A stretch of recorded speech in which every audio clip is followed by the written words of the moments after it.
അമ്മ കഥ. ഒരിടത്ത് ഒരു ഗ്രാമത്തിൽ ഒരു കുഞ്ഞ് പിറക്കുകയായിരുന്നു. കുഞ്ഞ് ജനിക്കുന്നതിന് മുൻപ് കുഞ്ഞൊരു സംശയം ചോദിച്ചു. ഞാൻ ഇത്രയും ചെറിയ കുഞ്ഞാണ്, ഞാൻ എങ്ങനെ ഭൂമിയിൽ ജീവിക്കും? അതുകൊണ്ട് ദൈവമേ, എന്നെ നിന്റെ കൂടെ നിർത്തൂ, എനിക്ക് എവിടെയും പോകണ്ട. കുഞ്ഞ് ദൈവത്തിനോട് പറഞ്ഞു. ദൈവം മറുപടി കൊടുത്തു.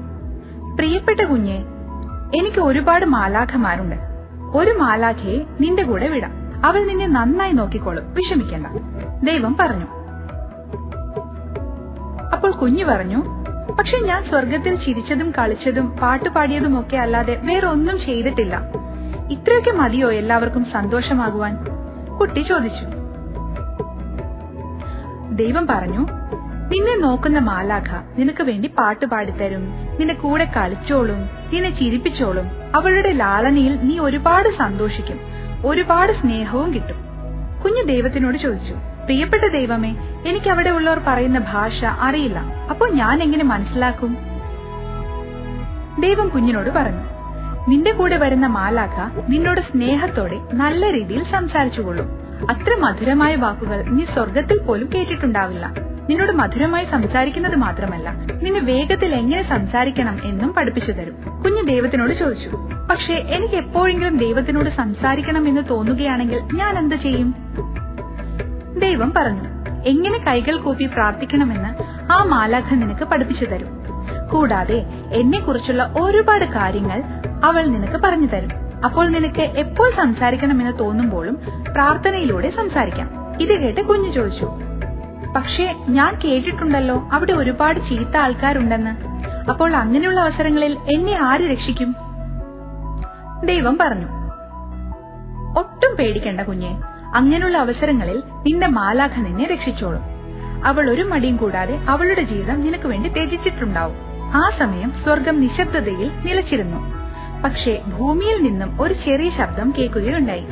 കുഞ്ഞിന് മനസ്സിലായി തനിക്ക് ഭൂമിയിലേക്ക് പോകുവാൻ സമയം ആയിരിക്കുന്നു എന്ന്. കുഞ്ഞു കരഞ്ഞോണ്ട് ദൈവത്തിനോട് ചോദിച്ചു. പ്രിയപ്പെട്ട ദൈവമേ, ആ മാലാഖയെ ഞാൻ എന്ത് വിളിക്കും? എനിക്ക് അവരുടെ പേര് പോലും അറിയില്ല. ദൈവത്തോട് ചോദിച്ചു. അപ്പോൾ ദൈവം മറുപടി പറഞ്ഞു. അവളുടെ പേര് എന്തു തന്നെ ആയിക്കോട്ടെ, നീ അവളെ അമ്മ എന്ന് വിളിക്കുക എന്ന് പറഞ്ഞ് ദൈവം അപ്രത്യക്ഷപ്പെട്ടു. ഇതെല്ലാം കേട്ടതിനു ശേഷം കുഞ്ഞ് ഭൂമിയിൽ പിറന്നു. കുഞ്ഞിന്റെ അമ്മയുടെ അടുത്ത് സുരക്ഷിതയായി എത്തി. പ്രിയപ്പെട്ട കുട്ടികളെ, നോക്കിക്കേ, നിങ്ങളുടെ അമ്മ എത്ര മഹനീയമാണെന്ന്. നമ്മുടെ അമ്മ നമ്മളെ നന്നായി സുരക്ഷിതമായി നോക്കിക്കോളും.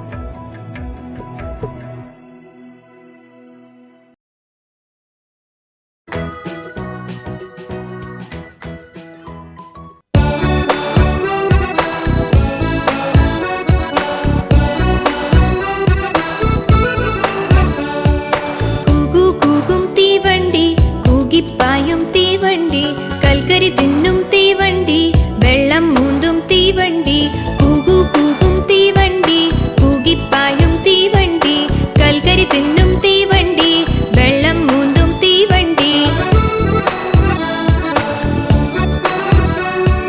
വെയിലത്തോടും തീവണ്ടി, മഴയത്തോടും തീവണ്ടി, വെയിലത്തോടും തീവണ്ടി, മഴയത്തോടും തീവണ്ടി, രാപ്പകലോടും തീവണ്ടി, തളർന്നു നിൽക്കും തീവണ്ടി, രാപ്പകലോടും തീവണ്ടി, തളർന്നു നിൽക്കും തീവണ്ടി.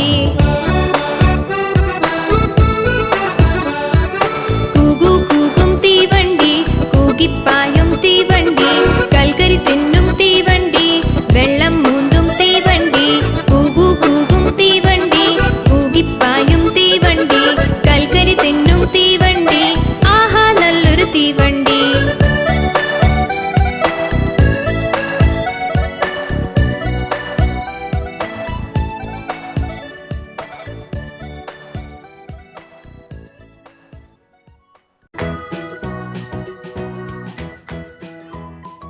ഹായ് കുട്ടികളെ, കുട്ടിപ്പാട്ടുകളിലേക്ക് സ്വാഗതം. ഒരു ബുദ്ധിമാനായ കുഞ്ഞിക്കോഴിയുടെ കഥ കേൾക്കാം. ഒരിടത്ത് ഒരു ഭംഗിയുള്ള ഗ്രാമം ഉണ്ടായിരുന്നു. അവിടെ ഒരു നദിക്കരയിൽ ഒരു ചെറിയ കുടിലിൽ ഒരു പിടക്കോഴി താമസിച്ചിരുന്നു. ആ കോഴി 12 മുട്ട ഇട്ടിരുന്നു. അതിൽ 10 കോഴി കുഞ്ഞും വിരിഞ്ഞിരുന്നു. പക്ഷെ 2 എണ്ണം മുട്ടയായിട്ട് തന്നെ കിടന്നു. ആ പിടക്കോഴി ബാക്കിയുള്ള 2 മുട്ടയെടുത്ത് പുരയിൽ വെച്ചിട്ട് ബാക്കിയുള്ള 10 കുഞ്ഞിക്കോഴികൾക്ക് ആഹാരത്തിനായി പുറത്തുപോയി. അതിനിടയ്ക്ക് അവശേഷിച്ച 2 മുട്ടയിൽ നിന്ന് ഒരെണ്ണം തന്റെ കുഞ്ഞു മൂക്ക് കൊണ്ട് ഇടിച്ചു പുറത്തു വന്നു. പാവം പിടിച്ച ആ കുഞ്ഞുകോഴി പുറത്തു വന്ന ഉടൻ തന്റെ അമ്മയെ തിരഞ്ഞു. പക്ഷേ ആ കുഞ്ഞിന് അമ്മയെ കാണുവാൻ കഴിഞ്ഞില്ല. അവിടെ ആരും തന്നെ ഇല്ലായിരുന്നു. ആ കുഞ്ഞുകോഴിക്ക് വളരെ വിഷമമായി. അത് തന്റെ അമ്മയെ സ്വയമായി കണ്ടെത്താൻ തീരുമാനിച്ചു. പെട്ടെന്ന് തന്നെ ആ കുഞ്ഞുകോഴി തന്റെ അമ്മയെ തേടി ആ കുടിലിൽ നിന്നും യാത്ര ആരംഭിച്ചു. ആ കുഞ്ഞിക്കോഴി തന്റെ കുഞ്ഞി കാലുകൾ കൊണ്ട് നടക്കുവാൻ തുടങ്ങി. അപ്പോൾ ഒരു പശു പച്ചപ്പുല്ല് ഭക്ഷിക്കുന്നത് കണ്ടു. ആ കുഞ്ഞിക്കോഴി ഇത്രയും വലിയ പശുവിനെ കണ്ട് പരിഭ്രമിച്ച് ആകാംക്ഷയോടുകൂടി നിന്നു. കുറച്ചു സമയങ്ങൾക്ക് ശേഷം ആ പശു കുഞ്ഞുകോഴിയോട് ചോദിച്ചു, നീ എന്താണ് തിരയുന്നത്? ഇത്ര അത്ഭുതമായി നീ എന്താണ് നോക്കുന്നത്? ഉടൻ ആ കുഞ്ഞിക്കോഴി വളരെ നിഷ്കളങ്കതയോട് ചോദിച്ചു, നീയാണോ എന്റെ അമ്മ? ഇത് കേട്ട പശു വളരെ സഹതാപത്തോടു കൂടി ചോദിച്ചു, നീ എന്നെ നോക്ക്, ഞാൻ എത്ര വലുതാണ്, എത്ര പൊക്കമുള്ളതാണ്. നിന്റെ അമ്മ എന്തായാലും എന്നെക്കാൾ ചെറുതാണ്. ഇത് കേട്ട കുഞ്ഞിക്കോഴി വളരെ വിഷമമായി ഒരുപാട് ദൂരം നടന്നു. കുറച്ചു സമയം കഴിഞ്ഞപ്പോൾ ഒരാട് ഇലകൾ കഴിക്കുന്നത് കണ്ടു. കുഞ്ഞിക്കോഴി അതിന്റെ അരികിലേക്ക് നടന്നു. നീ ഈ പശുവിനേക്കാൾ ചെറുതാണല്ലോ, നീയാണോ എന്റെ അമ്മ? കുഞ്ഞിക്കോഴി ചോദിച്ചു. അതെ, ഞാൻ ആ പശുവിനേക്കാൾ ചെറുതാണ്. പക്ഷേ എനിക്ക് 4 കാലുകളുണ്ട്. നിന്നെപ്പോലെ തന്നെ നിന്റെ അമ്മയ്ക്കും 2 കാലുകളും ചിറകുകളും ഉണ്ട്, ആട് പറഞ്ഞു. ഇത് കേട്ട കുഞ്ഞിക്കോഴി വളരെ വിഷമമായി അത് പിന്നെയും അതിന്റെ അമ്മയെ തേടി ഒരുപാട് ദൂരം നടന്നു. കുറച്ചു ദൂരം ചെന്നപ്പോൾ കാ കാ ഒരു കാക്ക. പെട്ടെന്ന് കുഞ്ഞിക്കോഴി അതിന്റെ വാക്കുകൾ ഓർത്തു. എന്നിട്ട് ആലോചിച്ചു, ഈ കാക്ക തന്നെ ആയിരിക്കും എന്റെ അമ്മ. എന്നിട്ട് കാക്കയോട് ചോദിച്ചു, നിനക്ക് 2 കാലുകളും ചിറകുകളുമുണ്ട്, നീയാണോ എന്റെ അമ്മ? ആ, ശരിയാണ്, എനിക്ക് 2 കാലുകളും ചിറകുകളും ഉണ്ട്. പക്ഷേ എനിക്ക് നിന്റെ അമ്മയേക്കാൾ ഉയരത്തിൽ പറക്കുവാൻ സാധിക്കും. കൂടാതെ നിന്റെ അമ്മ എന്നെക്കാൾ വലുതാണ്. നിന്റെ അമ്മയ്ക്ക് എന്റെ കാലുകളെക്കാൾ നീളമുണ്ട്. പിന്നെ നിന്റെ അമ്മ എന്നെ പോലെ കാ എന്ന് കരയില്ല. കാക്ക മറുപടി കൊടുത്തു. പിന്നെയും കുഞ്ഞിക്കോഴിക്ക് സങ്കടമായി. കുഞ്ഞിക്കോഴിയുടെ സങ്കടം കണ്ടിട്ട് കാക്കയ്ക്ക് സഹതാപം തോന്നി. കാക്ക കുഞ്ഞിക്കോഴിയോട് പറഞ്ഞു, നീ സങ്കടപ്പെടേണ്ട, കുറച്ചു ദൂരം കൂടി പോയി നോക്ക്. അപ്പോൾ നിനക്ക് ഉറപ്പായിട്ടും നിന്റെ അമ്മയെ കിട്ടും. ഇത് പറഞ്ഞ് കാക്ക ദൂരത്തേക്ക് പറന്നുപോയി. കാക്കയുടെ ആ സമാധാനപ്പെടുത്തൽ കോഴിക്കുഞ്ഞിന് ഉന്മേഷം പകർന്നു. എന്നിട്ട് തന്റെ കുഞ്ഞു കാലുകൾ കൊണ്ട് പയ്യെ പയ്യെ കുളക്കരയിലേക്ക് നടന്നു. അവിടെ കണ്ടു ക്വാക്ക് ക്വാക്ക് താറാവ്. തന്റെ താറാവ് കുഞ്ഞുങ്ങളുമായി നടക്കുന്നത് കണ്ടു. കുഞ്ഞിക്കോഴി വളരെ സന്തോഷിച്ചു, കാക്ക പറഞ്ഞു കൊടുത്തു വെച്ച സാദൃശ്യം തോന്നിയപ്പോൾ. എന്നിട്ട് താറാവിന്റെ അടുക്കിലേക്ക് ഓടി ചെന്ന് അമ്മേ അമ്മേ എന്ന് വിളിച്ചു. താറാവ് പെട്ടെന്ന് ഞെട്ടി ആ കുഞ്ഞിക്കോഴിയെ കണ്ടപ്പോൾ. എന്താ അമ്മ ഞെട്ടിയത്? ഞാൻ അമ്മയുടെ കുഞ്ഞല്ലേ? കോഴിക്കുഞ്ഞ് പറഞ്ഞു. അല്ല കുഞ്ഞെ, ഞാനല്ല നിന്റെ അമ്മ, താറാവ് മറുപടി പറഞ്ഞു. ഉടൻ കണ്ണുനീര് ഉരുണ്ട് കുഞ്ഞിക്കോഴിയുടെ കവിളിൽ വന്നു. ഏങ്ങി കരയാൻ തുടങ്ങി. എന്നിട്ട് ചിന്തിച്ചു, തനിക്ക് ഒരിക്കലും തന്റെ അമ്മയെ കണ്ടെത്തുവാൻ കഴിയില്ല എന്ന്. ഇത് താറാവിനെ വളരെ സങ്കടപ്പെടുത്തി. ആ താറാവ് വളരെ സ്നേഹത്തോടെ കുഞ്ഞിക്കോഴിയോട് പറഞ്ഞു, എന്തിനാ കുഞ്ഞെ നീ കരയുന്നത്? ഞാൻ നിന്നെ സഹായിക്കാം എന്ന് താറാവ് പറഞ്ഞു. താറാവ് പറഞ്ഞ ഉടൻ കുഞ്ഞിക്കോഴി ആദ്യം മുതൽ നടന്ന കഥ താറാവിനോട് പറഞ്ഞു. താറാവ് വളരെ നല്ല മനസ്സോടെ പറഞ്ഞു, കുഞ്ഞെ നീ ഒരിക്കലും ക്വാക്ക് എന്ന് എന്നെ പോലെ കരയില്ല. നിന്റെ അമ്മ കരയുന്നത് കൊക്കരക്കോ എന്നാണ്. ഇത് മുഴുവൻ ഒരു പ്രാവ് മുകളിൽ ഇരുന്ന് കേൾക്കുന്നുണ്ടായിരുന്നു. ആ പ്രാവ് തീരുമാനിച്ചു ആ കുഞ്ഞിക്കോഴിയെ സഹായിച്ച് അതിന്റെ അമ്മയുടെ അടുത്തേക്ക് കൊണ്ടാക്കണമെന്ന്. ഈ കുളത്തിന്റെ അറ്റത്തേക്ക് പോ, അവിടെ ചിലപ്പോൾ നിന്റെ അമ്മ ഉണ്ടാവും. ഇത് പറഞ്ഞ് പ്രാവ് പറന്നുപോയി. കുഞ്ഞിക്കോഴി പ്രാവ് പറഞ്ഞത് കേട്ട ഉടൻ അങ്ങോട്ട് പോയി. കുറച്ചു ദൂരം ചെന്നപ്പോൾ കൊക്കരക്കോ. അവൾ പെട്ടെന്ന് ആ ശബ്ദത്തിന്റെ പുറകെ ഓടി. അവിടെ അവൾ കണ്ടു ഒരു കോഴി, 2 കാലുകളും ചിറകുകളും, കാക്കയേക്കാൾ വലുതും. കൂടാതെ കൊക്കരക്കോ എന്ന് കരയുന്നു. അപ്പോൾ അവൾ ഉറപ്പിച്ചു ഇതാണ് തന്റെ അമ്മ എന്ന്. എന്നിട്ട് അമ്മേ അമ്മേ എന്ന് കരഞ്ഞു ഓടിച്ചെന്നു. കോഴി ഉടൻ തിരിഞ്ഞു നോക്കി. തന്റെ കുഞ്ഞിന്റെ ശബ്ദം തിരിച്ചറിയുകയും ചെയ്തു. ആ അമ്മ കോഴി തന്റെ കുഞ്ഞിനെ അടുത്തോട്ട് നിർത്തിയിട്ട് കൊക്കരക്കോ എന്ന് കരഞ്ഞു. ആ കുഞ്ഞിക്കോഴി ഒരുപാട് സന്തോഷിച്ചു തന്റെ അമ്മയെ കണ്ടുപിടിച്ചതിന്. അമ്മ കോഴി തന്റെ കുഞ്ഞിക്കോഴിയെ കയ്യിലെടുത്തു. എന്നിട്ട് തന്റെ ചിറകുകൾ കൊണ്ട് സ്നേഹത്തോടെ തലോടി. അമ്മ കോഴി പറഞ്ഞു, കുഞ്ഞെ, എന്താ നീ വീട്ടിൽ തന്നെ നിൽക്കാഞ്ഞേ? ഞാൻ നിങ്ങൾക്ക് ആഹാരത്തിന് വേണ്ടി പുറത്തു വന്നതാണ്. ഞാനിപ്പോ തന്നെ വന്നേനെയല്ലോ. അമ്മ കോഴിക്ക് വളരെ ആകാംക്ഷ തോന്നി, തന്റെ കുഞ്ഞ് എന്തിനാണ് തന്നെ തപ്പി ഇത്രയും ദൂരം വന്നതെന്ന്. അമ്മ കുഞ്ഞിനോട് വളരെ ആശ്ചര്യത്തോടെ ചോദിച്ചു. ആദ്യം മുതൽ എന്തൊക്കെ നടന്നു എന്ന് കുഞ്ഞിക്കോഴി തന്റെ മനോഹരമായ കുഞ്ഞി ശബ്ദത്തിൽ വിവരിച്ചു കൊടുത്തു. തന്റെ കുഞ്ഞ് തന്റെ അമ്മയെ തേടി നടത്തിയ സാഹസികമായ ഈ യാത്ര അമ്മയെ പുളകം കൊള്ളിച്ചു. തന്റെ കുഞ്ഞ് വളരെ ധീരതയുള്ള കുഞ്ഞാണെന്ന് തിരിച്ചറിഞ്ഞപ്പോൾ അമ്മ കോഴിക്ക് വളരെയധികം സന്തോഷം തോന്നി.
കളിപ്പാട്ടുകളിലേക്ക് സ്വാഗതം. ഇന്ന് നമുക്കൊരു ഗുണപാഠം പഠിക്കാം. നമുക്ക് പോയി കാണാം. അതൊരു വസന്തകാലമായിരുന്നു. ഒരു കൊടുങ്കാട്ടിൽ ഭംഗിയുള്ള പൂക്കൾ ഒരുമിച്ച് താമസിച്ചിരുന്നു. ഒരു ദിവസം ഒരു ഭംഗിയുള്ള റോസ ആ കാട്ടിൽ വിരിഞ്ഞു. എല്ലാ പൂക്കളും ആ റോസാപ്പൂവ് വിരിഞ്ഞത് കണ്ടു. ആഹാ, ഈ പൂ എന്ത് ഭംഗിയുള്ളതാണ്! നമ്മളും ഇത്ര ഭംഗിയുള്ളവരായിരുന്നെങ്കിൽ എന്ന് മറ്റു പൂക്കൾ പറഞ്ഞു. ബാക്കിയുള്ള പൂക്കൾ പറയുന്നത് കേട്ട് റോസ അഹങ്കാരത്തോടെ പറഞ്ഞു, ഞാനാണ് ഈ ലോകത്തിലെ ഏറ്റവും ഭംഗിയുള്ള പുഷ്പം. ഇത് കേട്ടതിന് ശേഷം ചെമ്പരത്തിപ്പൂവ് ചോദിച്ചു, നീ എന്തുകൊണ്ടാണ് അങ്ങനെ ചിന്തിച്ചത്? ഇവിടെ ഒരുപാട് ഭംഗിയുള്ള പുഷ്പങ്ങളുണ്ട്, അതിൽ ഒന്ന് മാത്രമാണ് നീ. ചെമ്പരത്തിപ്പൂവ് പറഞ്ഞു. ചെമ്പരത്തിപ്പൂവിന് റോസാപ്പൂവ് മറുപടി കൊടുത്തു, ഇവിടെ ചുറ്റുമുള്ള എല്ലാ മരങ്ങളും പുഷ്പങ്ങളും പറഞ്ഞു, ഞാനാണ് ഏറ്റവും ആകർഷണമുള്ളതും ഭംഗിയുള്ളതുമായിട്ടുള്ള പൂവെന്ന് അഹങ്കാരത്തോടെ ചെമ്പരത്തിപ്പൂവിനോട് പറഞ്ഞു. എന്നിട്ട് കള്ളിമുൾ ചെടിയെ ചൂണ്ടിക്കാണിച്ചിട്ട് പറഞ്ഞു, ഈ കള്ളിമുൾ ചെടിയെ നോക്ക്, അതിന്റെ ദേഹം മുഴുവൻ മുള്ളാണ്. റോസാപ്പൂവ് വീണ്ടും അഹങ്കാരത്തിൽ പറഞ്ഞു. ചെമ്പരത്തിപ്പൂവ് ദേഷ്യത്തോടെ പറഞ്ഞു, നീ എന്താണ് സംസാരിച്ചു വരുന്നത്? ശരീരം മുഴുവൻ മുള്ളാണെന്നോ? അപ്പോ നിനക്കില്ലേ? പെട്ടെന്ന് റോസാപ്പൂവ് പറഞ്ഞു, നിനക്ക് ഭംഗിയെക്കുറിച്ച് ഒന്നും തന്നെ അറിയില്ല. നീ എന്നെ കള്ളിമുൾ ചെടിയുമായി താരതമ്യപ്പെടുത്തുന്നുവോ? റോസാപ്പൂവ് അഹങ്കാരത്തിൽ ചോദിച്ചു. ചെമ്പരത്തിപ്പൂവിന്റെയും റോസാപ്പൂവിന്റെയും സംഭാഷണത്തിന് ശേഷം മറ്റെല്ലാ ചെടികളും റോസാപ്പൂവിനെ വെറുക്കാൻ തുടങ്ങി. കുറെ ദിവസം കഴിഞ്ഞ് അപ്പോഴും റോസാപ്പൂവ് കള്ളിമുൾ ചെടിയെ കളിയാക്കിക്കൊണ്ടേയിരുന്നു. പക്ഷെ കള്ളിമുൾ ചെടി ഒരിക്കൽ പോലും റോസാപ്പൂവിനെ വെറുത്തില്ല. എന്നിട്ട് കള്ളിമുൾ ചെടി പറഞ്ഞു, ദൈവം എല്ലാവരും സൃഷ്ടിച്ചതിന് ഓരോ കാരണമുണ്ടാവും. അങ്ങനെ വസന്തകാലം ഒരുമാതിരി തീർന്നു. അന്തരീക്ഷമൊക്കെ മാറി ചൂടാകുവാൻ തുടങ്ങി. പതുക്കെ പതുക്കെ റോസാപ്പൂവിന്റെ ഇതളുകൾ പൊഴിയുവാനും തുടങ്ങി. അങ്ങനെ ഒരു ദിവസം കുറച്ച് കുരുവികൾ വന്ന് കള്ളിമുൾ ചെടിയിൽ നിന്ന് അവരുടെ മൂക്കുകളുടെ സഹായത്തോടു കൂടി വെള്ളം കുടിച്ചിട്ട് സന്തോഷമായിട്ട് പോയി. റോസാപ്പൂവ് ഇതൊക്കെ ശ്രദ്ധിക്കുന്നുണ്ടായിരുന്നു. എന്നിട്ട് കള്ളിമുൾ ചെടിയോട് ചോദിച്ചു, ഈ പക്ഷികൾ മൂക്കുകൾ കുത്തി നിന്റെ ശരീരത്തിൽ നിന്ന് വെള്ളം എടുക്കുമ്പോൾ നിനക്ക് വേദനിക്കില്ലേ? കള്ളിമുൾ ചെടി മറുപടി കൊടുത്തു, ഉണ്ട്, എനിക്ക് വേദന എടുക്കാറുണ്ട്. പക്ഷേ അത് അവരുടെ ദാഹം തീർക്കും. അതുകൊണ്ട് എനിക്കതിൽ സന്തോഷം മാത്രമേ തോന്നാറുള്ളൂ. അഹങ്കാരിയായ റോസ ഇത് കേട്ടതിന് ശേഷം മനസ്സിലാക്കി തനിക്കും കുറച്ച് വെള്ളം വേണമെന്ന്. റോസ കള്ളിമുൾ ചെടിയോട് ചോദിച്ചു. കള്ളിമുൾ ചെടി തരാമെന്നും സമ്മതിച്ചു. എന്നിട്ട് കുരുവികളുടെ സഹായത്തോടു കൂടി കുറച്ച് വെള്ളം റോസാപ്പൂവിന് കൊടുത്തു. റോസയ്ക്ക് തന്റെ അഹങ്കാരം പിടിച്ച സ്വഭാവത്തിനോട് നാണക്കേട് തോന്നി. എന്നിട്ട് കള്ളിമുൾ ചെടിയോട് ക്ഷമ ചോദിച്ചു. റോസ തിരിച്ചറിഞ്ഞു, തനിക്ക് എത്ര ഭംഗിയുണ്ടെങ്കിലും അഹങ്കരിക്കാതെ വിനയത്തോടെയും ഭൂമിയോളം താഴ്ന്നും പെരുമാറണമെന്ന്. കണ്ടോ കുട്ടികളെ, നമ്മൾ ഈ കഥയിൽ നിന്ന് വളരെ പ്രധാനമുള്ള ഒരു ഗുണപാഠം പഠിക്കണം. നമുക്ക് എത്ര കഴിവുണ്ടെങ്കിൽ പോലും അതുപയോഗിച്ച് മറ്റുള്ളവരെ സഹായിക്കണം. കൂടാതെ മറ്റുള്ളവരുടെ വികാരങ്ങളെ വേദനിപ്പിക്കുവാൻ ശ്രമിക്കരുത്.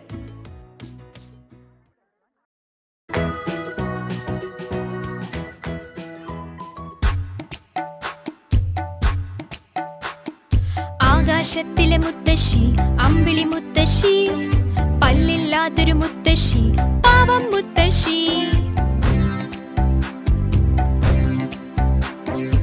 ആകാശത്തിലെ മുത്തശ്ശി, അമ്പിളി മുത്തശ്ശി, പല്ലില്ലാത്തൊരു മുത്തശ്ശി, പാവം മുത്തശ്ശി.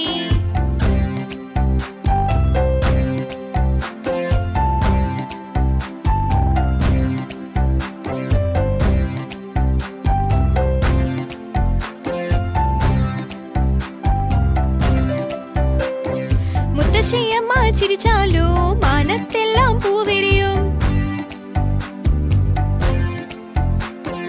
മുത്തശ്ശിയമ്മ ചിരിച്ചാലോ മാനത്തെല്ലാം പൂവിരിയും. മുത്തശ്ശിയമ്മ കരഞ്ഞാലോ മാനത്തെല്ലാം കരഞ്ഞിടും. ആകാശത്തിലെ മുത്തശ്ശി, അമ്പിളി മുത്തശ്ശി, പല്ലില്ലാത്തൊരു മുത്തശ്ശി, പാവം മുത്തശ്ശി. ആകാശത്തിലെ മുത്തശ്ശി, അമ്പിളി മുത്തശ്ശി, പല്ലില്ലാത്തൊരു മുത്തശ്ശി, പാവം മുത്തശ്ശി.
കുരങ്ങന്റെയും തൊപ്പിക്കാരന്റെയും കഥ. ഒരു ഗ്രാമത്തിൽ ഒരു മനുഷ്യൻ തൊപ്പികൾ വിറ്റിരുന്നു. ആ ഗ്രാമത്തിൽ ഉടനീളം നടന്നായിരുന്നു അയാൾ തൊപ്പികൾ വിറ്റിരുന്നത്. ഒരു ദിവസം അയാൾ ഒരു ഗ്രാമത്തിൽ നിന്ന് മറ്റു ഗ്രാമത്തിലേക്ക് സഞ്ചരിച്ചു കൊണ്ടിരുന്നപ്പോൾ അയാൾക്ക് ക്ഷീണം തോന്നി. സൂര്യൻ ഉദിച്ചു നിന്നത് കാരണം ചൂടുകൊണ്ടും വിശപ്പ് കൊണ്ടും അയാൾ വളരെ അസ്വസ്ഥനായി. പോകുന്ന വഴിക്ക് ഒരു മരത്തണലിൽ അയാളുടെ ഉച്ചഭക്ഷണം കഴിച്ച് വെള്ളമൊക്കെ കുടിച്ച് തന്റെ തൊപ്പികൾ വെച്ചിരുന്ന കുട്ട ഒരു വശത്തേക്ക് വെച്ചിട്ട് ഉറങ്ങുവാൻ തുടങ്ങി. കുറച്ചു സമയം കഴിഞ്ഞു അയാൾ എഴുന്നേറ്റപ്പോൾ തന്റെ കൂട ഒന്നുമില്ലാതെ കിടക്കുന്നത് കണ്ടു. ആരോ അയാളുടെ തൊപ്പികൾ മുഴുവൻ കട്ടെടുത്തോണ്ട് പോയി. അയാൾ തൊപ്പികൾക്ക് വേണ്ടി ചുറ്റും നോക്കി. അപ്പോൾ മുകളിൽ നിന്ന് ഒരു ശബ്ദം കേട്ടു. അയാൾ മുകളിലേക്ക് നോക്കി. അപ്പോൾ അവിടെ കുറെ കുരങ്ങന്മാർ അയാളുടെ തൊപ്പികളും പിടിച്ചുകൊണ്ടിരുന്നത് കണ്ടു. ഓരോ തൊപ്പിയും ഓരോ കുരങ്ങന്റെ കയ്യിലും. ഓഹോ, അപ്പോൾ ഞാൻ ഉറങ്ങിയപ്പോൾ ഇതാണല്ലേ സംഭവിച്ചത്, തൊപ്പിക്കാരൻ ആലോചിച്ചു. എന്റെ തൊപ്പികൾ തിരിച്ചതാ, തൊപ്പി വിൽപ്പനക്കാരൻ കുരങ്ങന്മാരോട് പറഞ്ഞു. ഏതെങ്കിലും കുരങ്ങൻ അത് കേൾക്കുന്നുണ്ടാവോ? അവർ തൊപ്പി തിരിച്ചു കൊടുക്കുവാൻ നിഷേധിച്ചു. അയാൾ കുരങ്ങന്മാരോട് ദേഷ്യപ്പെട്ടു. അവർ തിരിച്ചും ദേഷ്യപ്പെട്ടു. അയാൾ കൈകൊട്ടി. അവരും തിരിച്ചു കൈകൊട്ടി. അയാൾ കല്ല് വലിച്ചെറിഞ്ഞു. അവർ ആ മരത്തിൽ നിന്നും പഴങ്ങൾ വലിച്ചെറിഞ്ഞു. അയാൾ അടി തരുമെന്ന് പറഞ്ഞു. അത് കേട്ട കുരങ്ങന്മാർ അയാളെ നോക്കി ചിരിച്ചു. അയാൾ ആകെ വിഷമിച്ചു. അയാൾക്ക് എന്ത് ചെയ്യണമെന്ന് അറിഞ്ഞുകൂടാതായി. അയാൾ ചിന്തിക്കാൻ തുടങ്ങി. അയാൾ പതിയെ തലയിൽ നിന്നും ഒരു കൈ കൊണ്ട് തൊപ്പി മാറ്റി മറ്റേ കൈ കൊണ്ട് തല ചൊറിയാൻ തുടങ്ങി. കുരങ്ങന്മാരും അതേപോലെ ചെയ്യാൻ തുടങ്ങി. പെട്ടെന്ന് അയാൾക്കൊരു ബുദ്ധി തോന്നി. അയാൾ തലയിൽ നിന്ന് തൊപ്പിയെടുത്ത് തറയിലേക്ക് എറിഞ്ഞു. കുരങ്ങന്മാരും അവരുടെ കയ്യിലിരുന്ന തൊപ്പികൾ തറയിലേക്ക് എറിഞ്ഞു. പെട്ടെന്ന് ആ മനുഷ്യൻ ആ തൊപ്പികളെല്ലാം പിറക്കി തന്റെ കൂടയിൽ ഇട്ടുകൊണ്ട് തിരിഞ്ഞു നോക്കാതെ നിന്നിരുന്ന സ്ഥലത്ത് നിന്നും സന്തോഷത്തോടെ ഓടി. അപ്പോൾ ആ മനുഷ്യൻ കുരങ്ങന്മാർ ചെയ്തതിന് തല തിരിച്ചു ചെയ്തു. അങ്ങനെ ആ കുസൃതി പിടിച്ച കുരങ്ങന്മാരുടെ പക്കൽ നിന്ന് അയാൾ ഓടി രക്ഷപ്പെട്ടു.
കൂടുതൽ കഥകൾക്കായി കുട്ടിപ്പാട്ടുകൾ എന്ന ഞങ്ങളുടെ ചാനൽ സബ്സ്ക്രൈബ് ചെയ്യുക.